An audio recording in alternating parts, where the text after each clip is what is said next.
Are you on edge? Come on. We live in challenging, edgy times, so let's lean in. I'm Sandra Bargman, the host of The Edge of Every Day, which airs bi-monthly on MaximizeU.life and iTunes. Tune in live with me and my friends and colleagues as we share stories and courageous conversations about pushing boundaries, exploring our rough edges, and walking between the worlds of what is and what is yet to be. Join me, Sandra Bargman, on the edge of every day on MaximizeU.life. Hello, everyone. I'm Sandra Bargman, and welcome back to The Edge of Every Day, now at MaximizeU.life and streaming on your favorite podcast platforms. Are you a change maker? Do you walk between worlds, between cultures, between systems? If you answered yes to any of these questions, The Edge of Every Day is the place for you. In a nutshell, this podcast is about pushing boundaries and exploring rough edges. Through conversations and shared stories with friends and colleagues, it's my hope that we can begin to understand our edges. And what I mean by edges is those places where we are fearful, those places where we are resistant to change, those places where paradox and contradicting identities live in our beliefs and in our understandings, both individually and collectively. Ooh, we live in edgy, challenging times. We cannot keep looking away from the ugly, from the difficult, and silence is no longer an option. Life isn't black or white, it's both, and I want to talk about that. I want to face the tension of paradox, and I want to engage in the hard conversations. I want to explore the rough edges between our light-filled brilliance and our dark, shadowy corners. Because the more we recognize our own edges and get real about them, the more we can help others to do the same. And that, I fully believe, can help to change the world. So, thanks again for tuning in. Today, we are live in the hive with dance educator and emotional intelligence and somatic teacher, Jen Axe, for a compelling conversation about accessing the wisdom of the body versus that of the intellect and other forms and pathways of knowing and learning. The words embodiment and somatic are words that we are hearing more often these days across the fields of spirituality and religion, in mental health work, and in our growing understanding of neurodiversity and gender fluidity. Jen shares her story of discovering her kinesthetic way of learning and her journey of helping others to unlock their own somatic wisdom. So without further ado, it is time to introduce our guest. Jen Axe, a leadership and embodiment coach and educator, is on a mission to help people awaken the body's wisdom by tapping into their innate emotional intelligence, empowering them to live authentically and with confidence in every aspect of life. With over 30 years of experience as a dance educator, teacher, speaking, and directing, Jen developed the power of gesture, a transformative somatic-based methodology that helps people access their emotions as a resource for truthful guidance. Jen believes that when we master our emotions and understand those of others, we elevate our personal and professional success. Welcome, Jax. Yeah, woo! Oh my. Wow, that was to read that 3 days after our election here in the United States is like, oh my, oh woman. And I cannot believe the divine gloriousness of having this conversation with, of all people, you, after what we are going through after these few days. Getting in touch with getting back in our bodies as we are fearful of more rights and things taken away from us as women. And so, welcome. I'm so, so grateful to have this conversation with you. I can't be speechless on a podcast, and yet I feel speechless because I'm overwhelmed, first of all, by just you and your energy and your passion. And I'm so glad to be having this conversation with you of all people today. And it's interesting at the end of what you read about, you said, when people, well, I write, when people master, my belief is that when people master their emotions, they can elevate their personal and professional success. And as I'm listening to you say that, I'm thinking in my mind, there's a missing part to that, which is we can elevate not just ourselves, but others. And Yeah. that's what we need to do, especially now. We need to Yeah. first start here with the wisdom of our body, reconnect, align all the things. And then we need to reach out and help everybody else do the same because we need to do this work. It all Yeah. starts from inside of ourselves. And Oh, we've got completely. to do it now. We've got to do it now. And the emotional intelligence and the wisdom, the embodied wisdom, the embodied spirituality, all of that beginning there. Oh, so oh yeah, we're going to get into all of it, but yeah.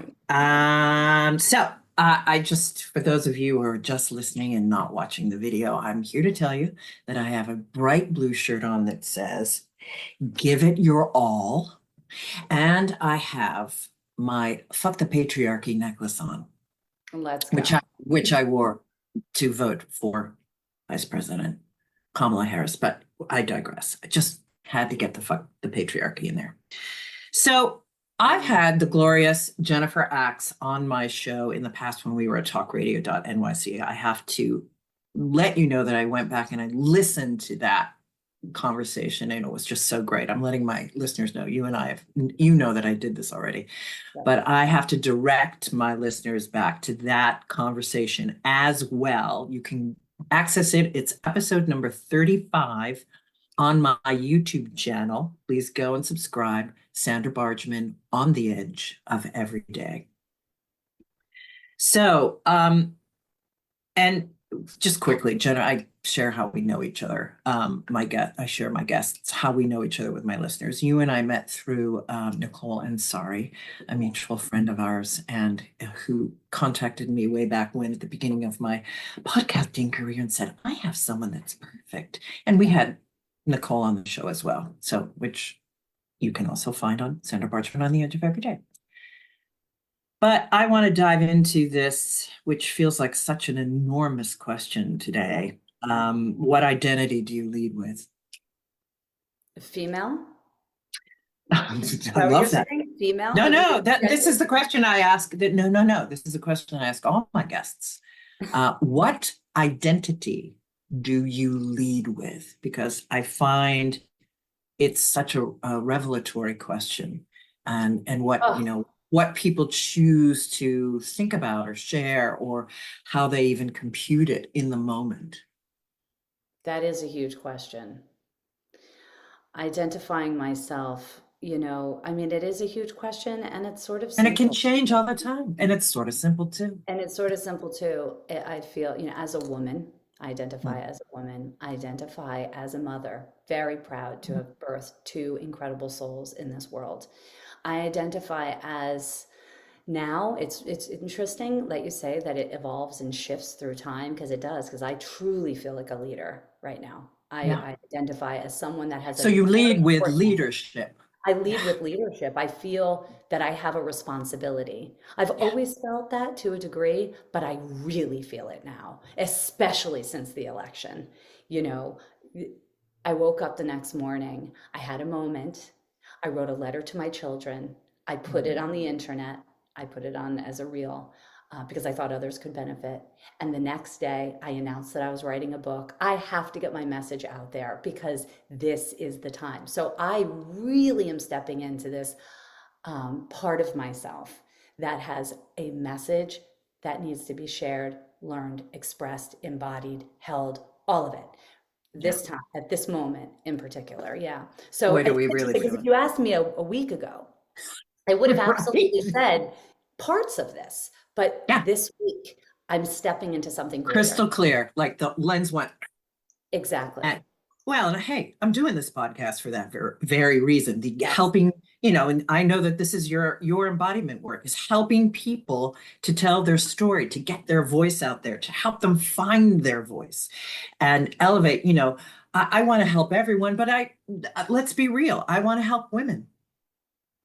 I mean, that's who I'm focusing on, getting women's voices out there. Yes, happy to help men, but You know, but it's it's the women that need it. it's interesting. Yes, it's about the stories, right? That's how I started having women express their stories in the way that I do it and creating all of these things and helping them step into that and elevate.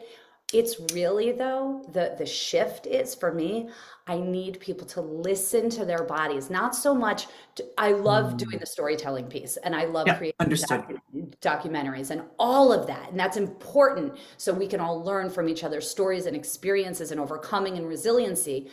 But right now, it's about listen to the guidance within and lead from that place. We have to learn how to trust ourselves. We have to learn how to trust our intuition, our gut, our feelings, what our body is telling us. And we need to learn how to do that so we can lead from our truth. That is how things will shift when we shift from looking outside for the Yeah. answers, for leadership answers, Or for to logic, the exactly. patriarchal upliftment of logic and linear Right. thinking and emotions and intuition, all that. Oh, please, you're too sensitive. Right. This is Oh, where it is. this This is is where totally it where is. it is. Well, and you just answered, you kind of, so to let the listeners in, and we're not going to spend a lot of time on this because you even said it, you want to focus on where you are now with your work. But I want to touch on your, the power of gesture and the storytelling. She has, power of storytelling. Where is it? Power, what, and You can ask me. now, what do you call your your beautiful The Her Stories documentary? collection? Her stories. Thank you. Oh You're my gosh, welcome. her story selection and the power of gesture, and just briefly talk about that. And your how you came to understand your kinesthetic knowing and the wisdom of your body and really tapping into that. How you Oh my connected God. with it. Well, there's so much in that question. I know. There's the Her Stories collection and the power of gesture, and then there's the how did I come to this work? So should I start with how did I come to this work? Yep. Because I feel like it will Yep. get to the Her Stories collection and the power of gesture. Okay, so I'll summarize pretty quickly. So growing up, I had a limited understanding of what intelligence meant. Around Mm, me, every conversation revolved around what score did you get on your SATs and what college are you going to? And I didn't do well on the SAT scores. And literally, this is how intelligence was measured, and at least from my perspective, and the seat that I sat in these traditional classrooms with, everything was presented in a very traditional, linear way that did not resonate with me. So not only did I not do well on these SAT scores, I didn't really thrive in the classroom. mm, It wasn't exciting, it wasn't vibrant, it wasn't colorful, it wasn't interactive. It was very much teaching to the test, and it was one thing in one way. And so yeah. I did fine, but I didn't thrive and I didn't feel excited. And again, I didn't have that score. And that's how we were measured then. So Yeah. I developed a story about myself that I was not smart. And I really believed this. I believed this for close to 2 decades. And within that many years, I found myself in this debilitating phase. I felt debilitated. I felt defeated. I felt alone. I felt embarrassed and ashamed. And it just kind of grew as time went on, all because no one was talking about any other form of intelligence except for this logical and mathematical path. So luckily, I had found dance throughout all of that. So even though I had this limiting belief that was very significant and prevented me from having a lot of incredible experiences in my life, I had this connection to my body. I had movement, I had dance, and no one called that intelligent, and no one even looked at that as anything that fantastic, but it kept me grounded. And then Practice. later in life, yeah, it kept me grounded, kept me connected to my body. Thank God. Um, and then later in life, I had a pretty significant situation where I was dating a guy, ironically, who graduated Harvard undergrad and Princeton grad. And to me, that's what intelligence was, like where you went to school and what score you got on your SATs, you know. And I wound up dating this guy for a very long time. And and that was an interesting, you know, ironic scenario. But anyhow, he happened to be very, very good friends with this prominent figure.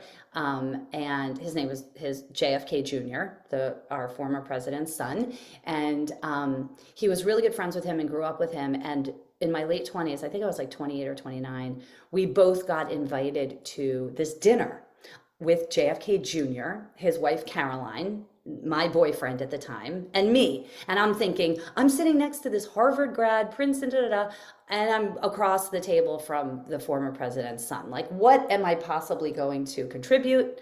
I didn't do well in my SAT score. I'm still thinking about this at 28 years old. It was ridiculous.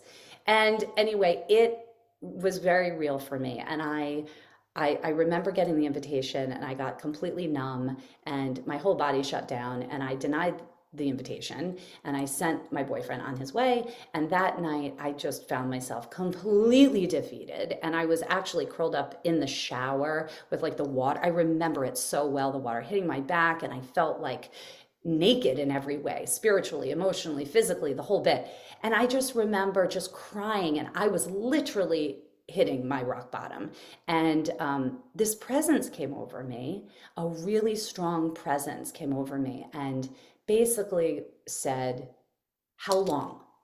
Like, how long are you going to let society define you and tell you that you are not smart? Like, get up, because you are smart. You got to go figure it out. So I had this huge like surge that came through my body, right? And so the next day I found a therapist. That was my first move. But then after a bit, she introduced me to this woman, a professor who studied the work of Howard Gardner, who is a professor at Harvard for education and cognition and has written many, many books about multiple intelligences. And this is when my entire world cracked open. And at first I cried because no one ever told me there were multiple forms of intelligence. And then immediately I was like, you know what? There's a lot of other people that need to know about this. So I learned about kinesthetic intelligence, emotional intelligence, logical, you know, spatial, interpersonal, all the things. He really studies 10 of them. And my work has evolved from that place. Emotional intelligence and kinesthetic intelligence are the two that I really identified with closely. I identify with a lot of them, but these were the two. And these are the two. Well, and they're so deeply tied. They're so deeply tied. The senses in the emotions. Using your body as a catalyst for change, using your body as wise and intelligent. And then inside of it, you have all of that emotional intelligence, right? Yeah, exactly. So I went on a long journey and I had a lot of teaching and mentoring and training with embodied work, embodied teaching and learning with children and adults. Anyhow, fast forward to the pandemic. So so that's the history, and that's sort of my journey. And then that teaching of 18 years really healed my past and also empowered me to serve others. And when the pandemic hit, I had this real surge and this call to take this work, and it wasn't fully formed yet, but to work with people virtually, to say, let's get in touch with your body. Let's get you aligned and remembering the power that you are. One thing led to another, and because of my dance background and understanding the healing power, the celebratory power, the transformational power of movement, I didn't want everyone getting up big with their body because I wanted to stay connected to their soul, to their eyes. So I had them use their hands. And so one thing Mm. led to another. And as we were embodying emotions and processing and transforming and unlocking with our hands, I started to say often, there's so much power in gesture. There's so much power in gesture. And one thing led to the other, to another, and the power of Mm. gesture was born. And then I trademarked it, and this is my thing. This is what I do. And I, in that world and in that journey, and it's been about 4.5 years now, I've done a lot of research, and thanks to you for continuing to send me articles about the connection between the brain and the hands, somatic experiencing, embodied Mm. learning. This thing is real. I've worked with hundreds. It's transformative. It's amazing. And it helps people unlock, empower, and really get connected to the wisdom of their body so they can lead from the inside out and be unafraid, right? And which is what Yeah. your whole podcast is about. Living on the edge, being afraid, not being afraid and having those bold conversations and being Yeah. unapologetic about who you are. And that's what this work does. Oh God, it's so fabulous. Well, hearing you talk and your passion, we really are so disconnected from our bodies, from our embodied experience and we have the patriarchy and the religious structures that really push that it's not about our body experience. I mean, God forbid you're sensuous, God forbid you are sexual, God forbid you, all of that stuff is a big no-no, and we need to look outside or up to the heavens, and which of course is why there's so much of this kind of understanding coming to the forefront that you are leading the way with. I want to quickly, just for the sake, because I know that I've read and I've heard people kind of go, what do you mean by somatic and what do you mean by really embodied? I mean, I think I know, but so I just want to quickly read this, and then, if you want to weigh in, fine, or we can just dive into a little more into your work. But I want to talk about somatic versus embodied. And this is Yep. just a quick quote that I pulled up that really explains it beautifully, what these Yeah. words are. Embodiment is a practice that involves being aware of your body's sensations and incorporating your physical being into healing, while somatic is a term that refers to relating to the body. Somatic psychology is a holistic therapeutic approach that focuses on the mind-body connection and uses embodiment practices. I Mm. thought that was just a really quick and concise way of pulling those two words apart, because I know I've done embodied work in other podcasts, and I have a couple more coming up. And so really highlighting this need of ours to get back into our bodies and reconnect to the wisdom of the body. Yeah, yeah. And the other thing I'll add to that, I love that quote. That's beautiful. There's, somatic work is really therapeutic. It's a therapeutic approach that really focuses on body awareness and used to heal trauma, past trauma, and usually led by a practitioner. Whereas embodied practices are about living fully present in the body through movement and breathing and body awareness.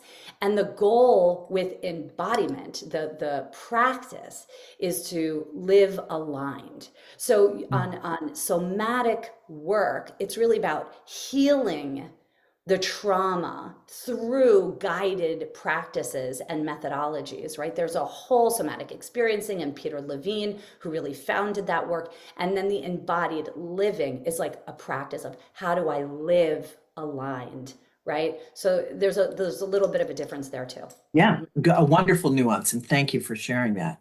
Yeah. You know, it's funny that that embodied alignment is what I do in my teachings with presence and communication and storytelling, helping Yeah. people to get back out of their head into their body, to get that alignment Yeah. with that intention, with the heart, with the gut, all of the things. Mm, mm, Yeah. mm, Yeah. And we can use, I also often remind people that our mind is a part of the practice of being embodied and living embodied. We can use our mind, use affirmations to assist us in getting back to the center. So I am worthy.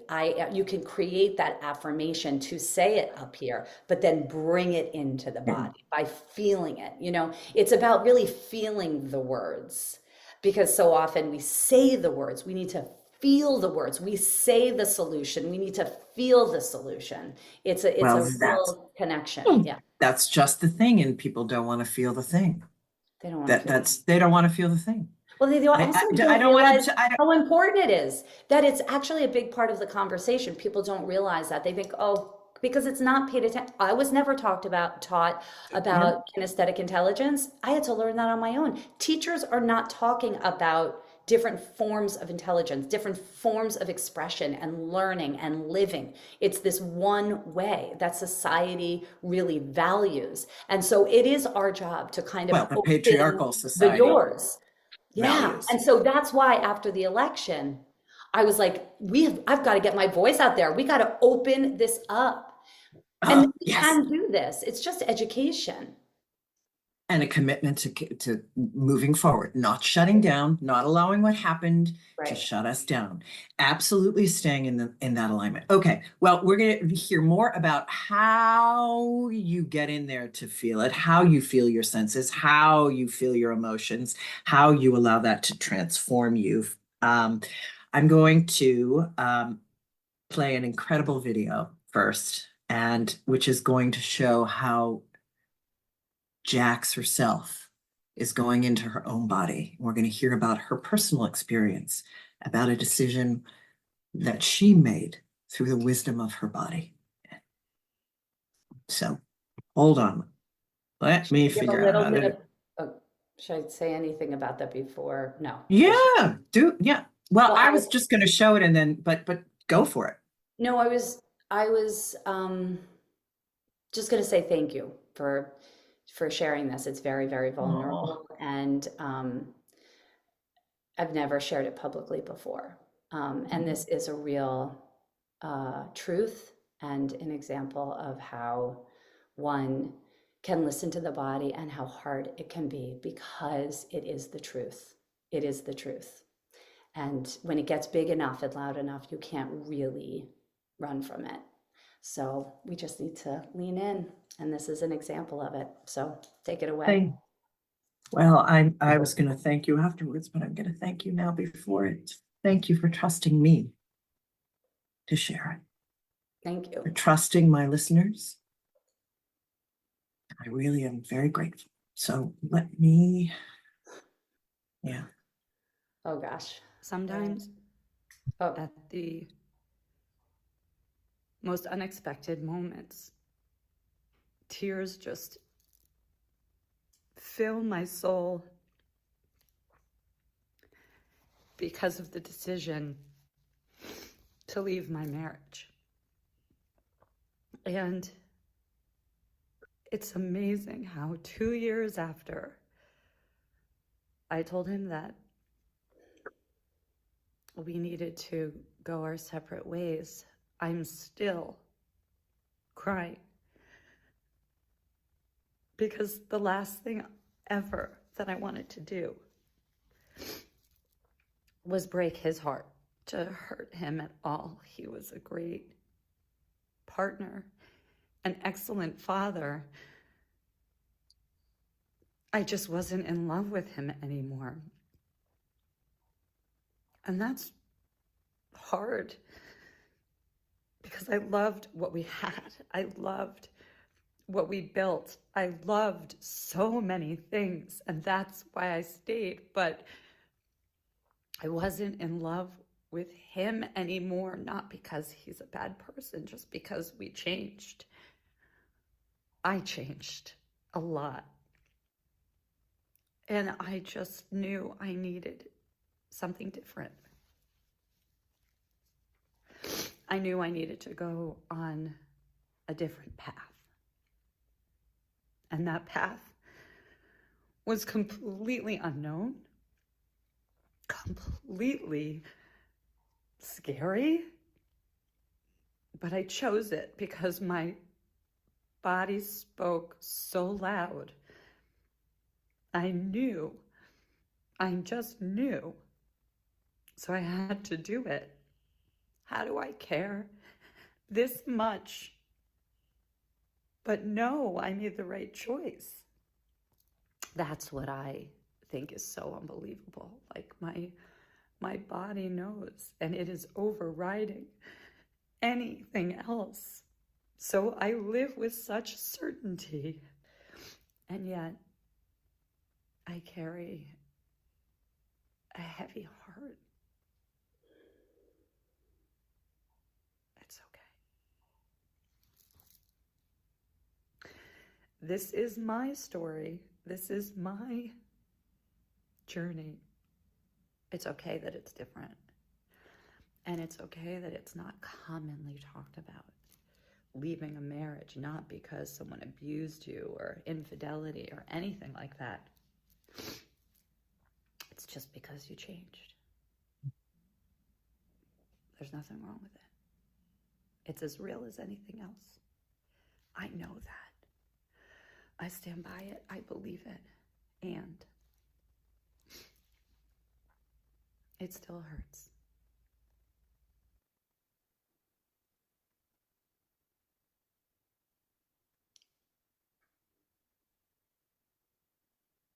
Thank you again.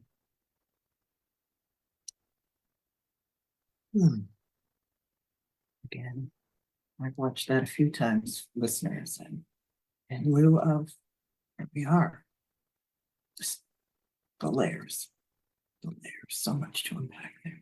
How are you feeling sharing that? How are you feeling right now? I'm like red. I feel hot in my face. I feel, how does my body feel? I feel emotional, and I feel like that is a really important message on so many levels for all of us. And I'm really proud of myself. I'm really proud of myself for listening, for really paying attention. And it took a while.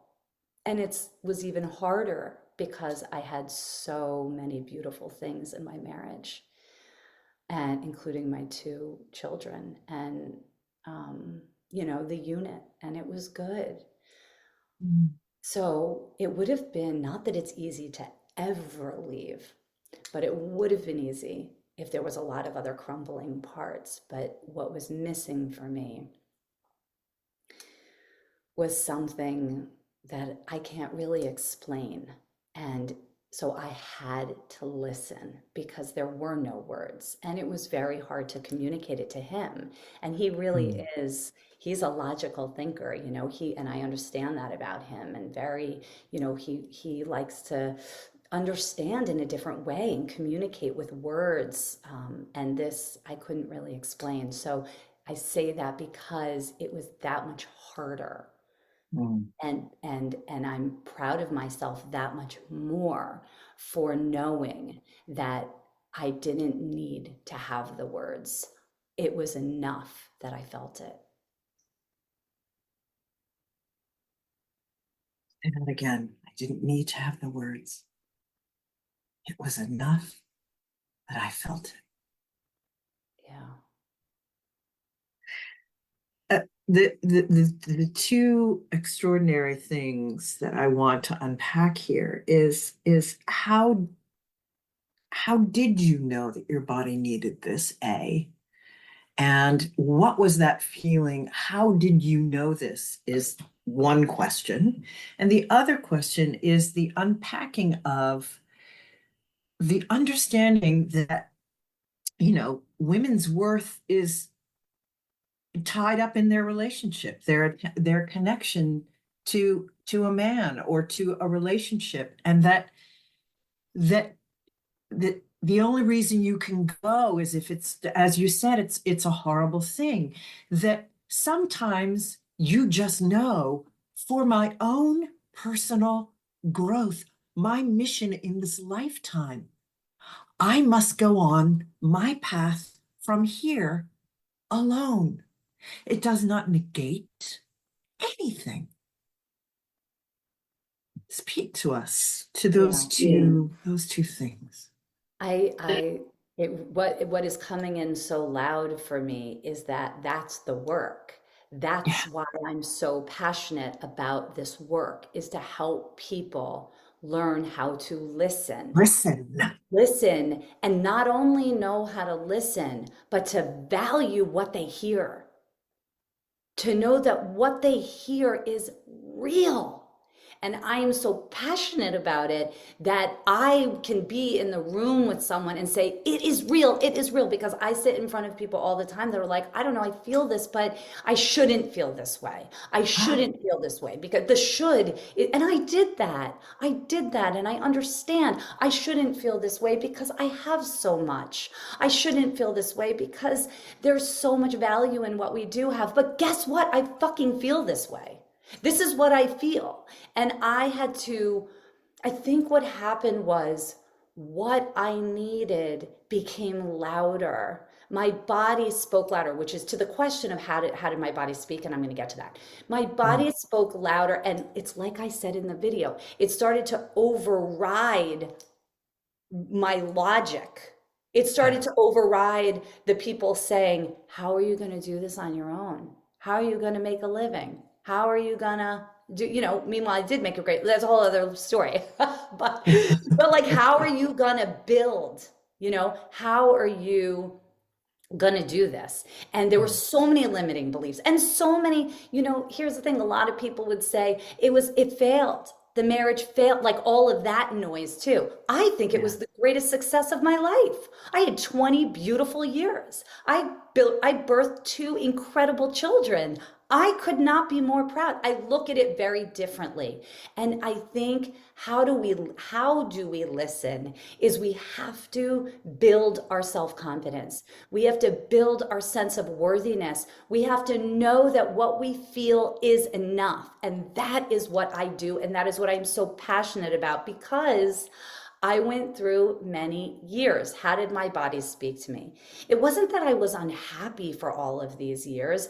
It was this whisper that became louder and louder to a point where it started to yell. It was a whisper to a scream. And it took many, many years. And what I felt, there would be conversations that we would have that I might start to feel misaligned with. Things started to just open up for me in conversations or settings or communities or experiences, and my body would feel out of place, whether it was with a group or with one or just in a personal conversation. So the misalignment started to happen in some of our approaches and philosophies, which is what happens when people grow. It's very hard to grow the same for so many years. So I think I started to go like this. I can't speak for him. I think he stayed his path, and maybe he shifted a little, but I can speak to myself. I started to shift. So I started to feel this pull in my body. I started to feel sensations in my belly. I started to feel sensations in my heart. And then I also was starting to track my behavior. So I would start to, I had a journal, and I would write how I was feeling, and I would check back with myself. So it was almost like I was playing my own therapist, because I kept it inside for a while. I didn't share it with anybody, and I had to rely on myself. So I made a commitment to myself to journal a lot, and then I would come back to see how I felt about what I wrote. I was committed to my feelings, not how I could explain it. So if I was looking at my journal, or if I was in an experience, I would ask myself, how do you feel? And I would also remind myself, this was really important, I would remind myself that I didn't need to take any action at all. So because I was terrified I was very afraid for many years. And I told myself, I don't have to do anything because there's so much good here. I just need to become aware. I need to just allow myself to listen, to watch, to journal. And then when it grew, then I would make a choice if I needed to. And it got to a point where my body was just like, there was no choice when I eventually decided to leave. Like I said, my body overrode any thoughts, the feelings and the sensations. My heart was nervous, my belly was aching, whatever it was. It just got too loud for me to not listen anymore. Yeah. And so many people who don't have the courage to really listen, even when it's loud, get sick. Well, here's the thing too that I just have to say, because I have so much empathy for those people, because I work with a lot of them too, and I see it and I feel it so deeply because I understand it's not always about leaving something, whether it's a relationship or a job or a move. If your body is telling you that there needs to be a shift, there are other ways also. At the end of the day, it's coming home to your body wisdom to know that you need to make a change. So I do believe that you can carve a new path or expand on the current path within a structure, within a marriage, within a job, within a living situation, whatever it is. You just have to honor your truth no matter what. So it could be leaving or it could be staying, but just committing to yourself that you're going to live truthfully, authentically, honestly, all the things, you know. And every single aspect of your life will be uplifted and cracked open for good. Yeah, exactly. But it's just such a great metaphor for right now. Yes. As things are just opening, like going berserk. Getting women, I mean, all I can think of is, oh my God, Jax, what would you say to all of the women who are just writhing on the floor, screaming, crying about what's going on in the world right now? Reminding them, how would you remind them to get back into their bodies and deal with their grief? Yeah, that is such a good question.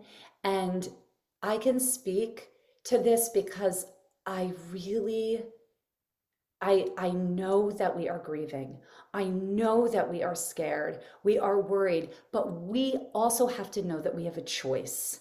We have a choice to shift this mindset, and not to say this is great, but to get to work. I woke up the next morning and yes, I was grieving. I woke up at like 4 a.m. I was, in my own grief and and I looked over at my daughter. She was lying next to me. We actually slept on the couch together the night of the election. And I looked over at her and I was like, I got to get busy right now. Yeah. I got to get busy. I got to listen to my body. I got to send this message out to the world. I got to get people mobilized. So what do we need to do? We need to take action. We have to believe, and we have to create affirmations. Like I said before, creating affirmations, taking one at a time, one day, one affirmation each day, put it in our mind, feel it in our body, and then get out there and take action. We have to mobilize. And yes, through the journey and through that practice of mobilizing and moving forward, honoring what we are feeling, but we cannot stay stuck. We have Totally. So how do you suggest women who aren't at the point quite yet of we need to mobilize? Yes. I don't have children to look at and go, oh, for you, I have to do this, who are still grieving, still lying on their couches, still unable to really understand how they might get in their body and deal with their grief. What could you offer for them to do? I think the first thing is getting quiet with yourself and honoring where you are, period. Yeah. One hand on your heart, one hand on your belly, close your eyes. I think music is such a key component to even going deeper into your emotions, bringing in some meditation music and just getting quiet, or no music, whatever. Everyone's got a different preference. But the main idea is put one hand on your heart and belly and close your eyes. The gesture here is this holding of yourself as an intentional reminder that you've got you. Yeah, right. Are you are here. This is your support. This is your courage. Remembering, I've got this. I can do this. I can do this. One thing, honoring that. We don't have to get out there in the world and take action right now. And we have to honor our feelings. So knowing that it's okay, and it is so personal. One person might be ready. Like, I feel like I've got to start right now, right? The next person might say, I am so not there. I need to sit on my couch, hand on my heart and belly, close my eyes for a week, for a month, maybe a couple of months. That's okay. Give yourself permission, I think, is huge. And I think meeting yourself where you're at, honoring this moment, this just happened a couple of days ago. So Yeah, well, I love that. allowing yourself to be exactly where you are without apology. I love the whole hand on the heart and hand on the belly, the I got myself. And, and when you get in touch with your breath, you get back in your body. That's You right. you just do. And then you can, I like to rock. I'm a rocker. The So, rocking is key. yeah. What's really coming to me right now that's so important, and we just said it, but I think it's really important to reiterate, is that everyone does this differently. Everyone's going to move forward in their own way, in their own time, right? So we've talked about pushing out the noise and getting into your own body. And it's so important to remember that when you see your neighbor or your friend or whatever taking action, going or doing and doing it their way, remembering that that might not be your way. It's, again, I'm just reiterating that giving yourself permission. I think that's where we start, is giving yourself permission to be in this moment in your own way before you start feeling the pressure of all of these things, because that could really get in there and that will create the disconnection with our body. So we have to honor where we are. Run away. Yeah, exactly. Yeah, that desire to run away and not feel, which of course is, brings us full circle. How am I willing to feel in my body? Am I willing to feel in my body? And Jennifer Axe is the woman to ask and the woman to work with. So I'm looking at our time. Let's talk about your book. I mean, you and I could just go blab on and on and on and on. But we need to think about wrapping up. So let's talk about your book and your fabulous post that you did. She's like, let's get it out. I know. Well, that's what happened. I think it was the day after the election. I was like, Yeah. right here, right now, I'm going to tell you. Thank you. Yes. So I'm writing a book and it is all about learning how to listen to your body. And this really is for you. It's for the listener. It's for everyone. It's all the things that we've spoken about. And it's a combination of memoir, parts of my life to help help with this understanding, and its methodology. So it's teaching the reader the power of gesture so that they can use this as a tool. It is so accessible and simple and can be really accessed anywhere. So my mission with this book is for people to relate, give themselves permission, see an example to say, oh, she did that, I could do that too. And most importantly, learn a method that can really help people connect to their body's wisdom all day long, every single day, because the body is talking to us 24/7. So how do we listen? And that's what this book is all about. I'm so excited, and it's going to come out next year, like fall. Oh, glorious. Oh, glorious, glorious. Wow. The methodology, and your storytelling is so powerful, and your life journey is just, it's so potent, and it's really potent, particularly for women who struggle, who don't want to be rational and logical and academic. And, some women are both. But there has to be an upliftment of these other types of wisdoms. And there is no human on the planet, whether their number one thing is a linear thinking or very rational, and if they want to stay connected to that, great. But everyone, man, woman, child, to be reconnected to their body and to have this book available with simple exercises and methodology that can really, and the power of gesture that can help them remind themselves step by step of what they already know. That's exactly right. It's about awakening and remembering. I'm not really teaching anybody anything. I'm just helping people remember who they are. Remember who they are. Bingo. That's what all of this is. Yeah. Let's set down what doesn't work and just remember who we are. And not be afraid of it. There's the phrase, and not be afraid of it. You know, I think that's a lot. I get a lot of this. Like, your work is so beautiful, it's so profound, but people are like afraid. People don't want to, and I really understand. So I try to make it, and it's light in some ways, but our emotions, we have to learn how to not be afraid of these things. They can be fun and give us joy and elevate us, and they can teach us and guide us. I mean, our emotions are our teachers. We can't turn our back on the greatest resource we could possibly ask for. I understand that people have been conditioned to be afraid, but we have to unlearn that. We need to rewire that understanding. It's what I do with my clients with, actor techniques. You have to reconnect to the willingness to give yourself permission to try these new things. Exactly. Yeah. And be playful with it sometimes, and sit in the sadness of it sometimes, the drama of it sometimes. Right. So we can find you and your work where? On my website first, www.jenax.com, AKS.com. It's going to be in the show notes, people.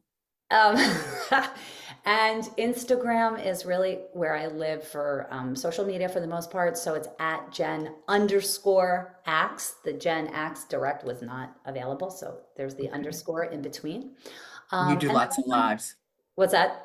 You do lots of lives, lots to learn from her. Thank you. Thank you so much. I appreciate you. I appreciate your message, your mission. And it's really, sharing that video was a big deal for me. And I feel and a testament to you, because I feel very safe with you and connected with you and really love everything you're doing. I feel you're so genuine. So, so I trust, I trust the right people will hear it, and the right people will get it, receive it, understand it, and, learn something. So it is. And so it is. Thank you for that. And thank you again for sharing your wonderful wisdom, your immense joy in teaching, and all that you are, my listeners here on the Edge of Everyday, Jen Ax, Jax. It's been such a pleasure to have you. It's just such a pleasure to have you. Thank you, thank you. And to my wonderful listeners, remember, you are always at the edge of the miraculous. Until we speak again. Love your body. Love your body. All right.